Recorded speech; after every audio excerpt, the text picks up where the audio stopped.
very fictional.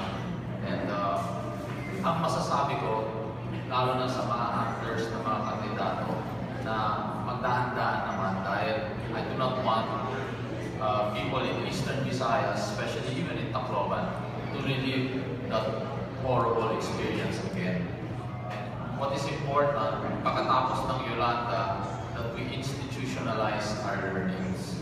And we spread those learnings all over the world for people to learn. Now, pero ang masasabi ko lang talaga, please, especially people who were not here, and for the sake of having your candidate win, come up with stories like that, maraming nasasaktan dyan. Huwag naman sana po. The learnings is what we should really brag about.